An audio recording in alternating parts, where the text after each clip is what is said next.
Before we get into this video, I just want to let you know super quick, I now have a Patreon where, similar to SawyerTheLatte, I will be reacting to wrestling matches and other things like that on the Patreon, and you can join for just $2 a month. You'll get content that is exclusive to the Patreon.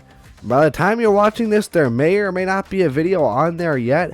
Feel free to go subscribe to that Patreon if you want. Again, it's only $2 a month, and I will be uploading content frequently on there reacting to wrestling matches. But let's get into the video. Raw is over, let's talk about it. The show kicked off with a very good promo between, actually one of the best promos I've seen in a while, between Braun Breaker and Seth freaking Rollins. They brought up the Steiner family. This felt like a Road to WrestleMania promo. It was absolutely incredible. I loved it. And we ended up getting the announcement of Braun Breaker versus Seth freaking Rollins at Backlash. I am so excited for this match, and Backlash is shaping up to be an absolutely incredible premium live event.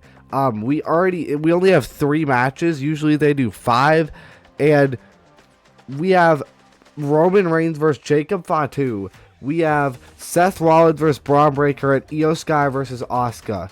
Those are all WrestleMania worthy matches. I cannot wait.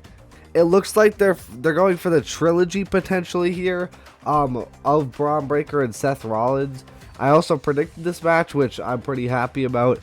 I'm not sure who should win this. I feel like you could really go either way. I would say probably Braun Breaker, though.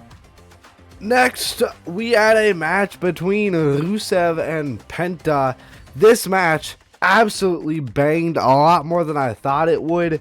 And it still is seeming like we are moving towards the Fatal 4-Way between Rusev, Penta, Ethan Page, and Javon Evans at Backlash.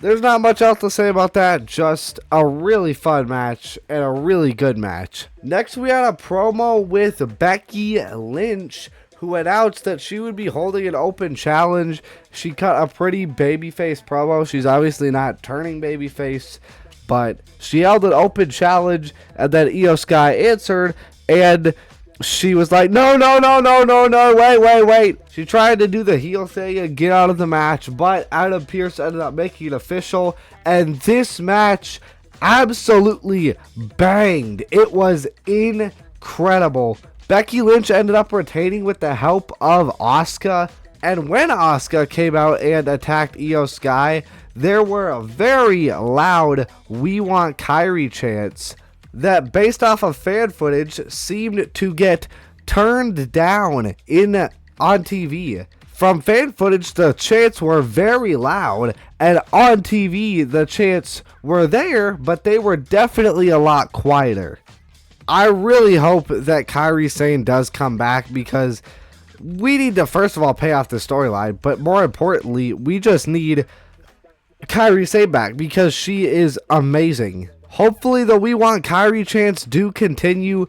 Next, we had a match between Bay Lyra and the Judgment Day girls, Raquel Rodriguez, and the hometown hero in Laredo, Texas, Roxanne Perez. As I just mentioned, Roxanne is from Laredo, Texas, which is where this Raw was held. The crowd was absolutely loving her. Huge pops for her. Overall, this was actually a pretty good American crowd. Specify American, it wasn't like a fantastic crowd, but for American crowds, it was definitely good. And usually the hometown hero loses in these sorts of matches, but Roxanne was able to hit the pop rocks and ended up getting the win for the Judgment Day. They also teased backstage before this match, they teased an angle where Roxanne Perez leaves the Judgment Day and joins Finn Balor after Liv left. Finn Balor showed up and was alone with Roxanne Perez, and Finn Balor tried to convince her to leave. She said no, but basically they're planting the seeds for Roxanne Perez to turn and join Finn Balor. And I think them playing out this storyline of Roxanne Perez turning on the Judgment Day over the next months is going to be very interesting and actually very entertaining. And it's looking like after like 3 years, I think, we are finally getting the end of the Judgment Day. And we get Kairi saying back. Next, we had Joe Hendry's Raw debut with a concert from Joe, and it was a absolute banger of a song, just like always.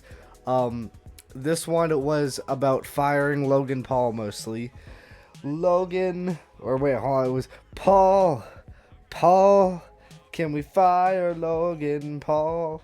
I saw some people didn't like it because of the recent firings, and it seemed like they were joking about it.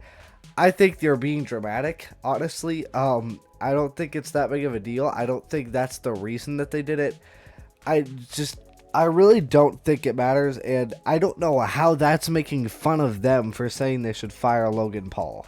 But that's not the main point. It was a really fun segment, like always. The crowd was treating it like an actual concert. And the Vision came out because they were singing about firing Logan Paul. Logan Paul was raging.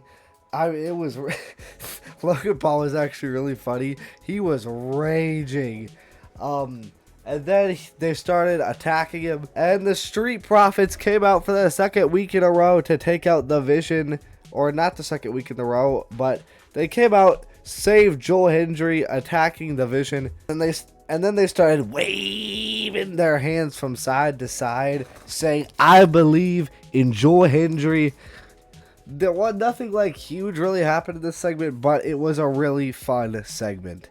We had a video package of El Grande Americano, and he challenged Rey Mysterio to a match, and we ended up getting it the very same night.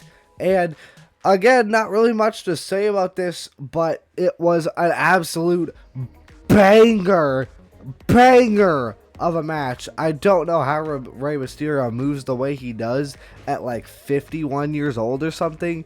52, 53, I don't know. Either way, it's impressive to be able to move like that at any age, much less the age he is.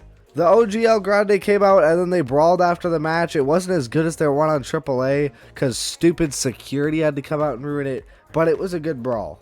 We had a promo between Jacob Fatu and Roman Reigns, the World Heavyweight Champion, and this was all about whether or not Roman was going to accept the challenge.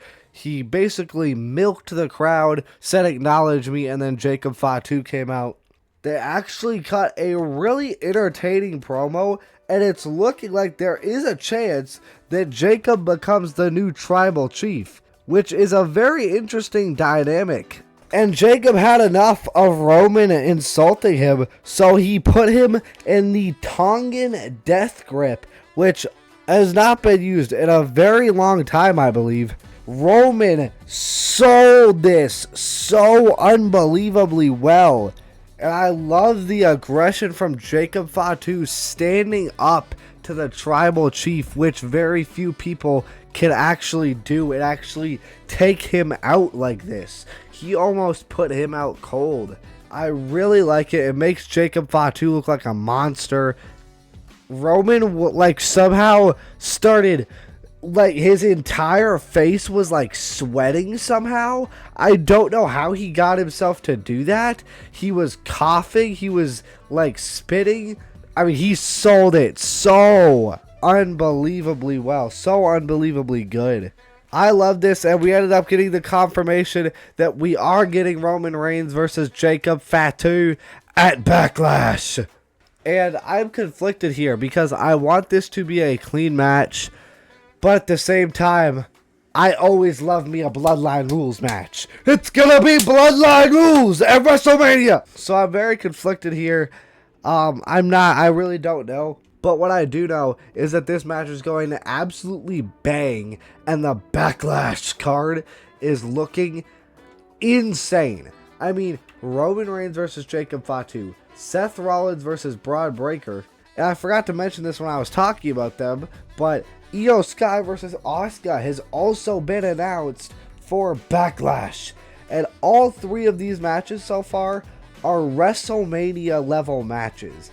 And we are getting them on a B tier PLE.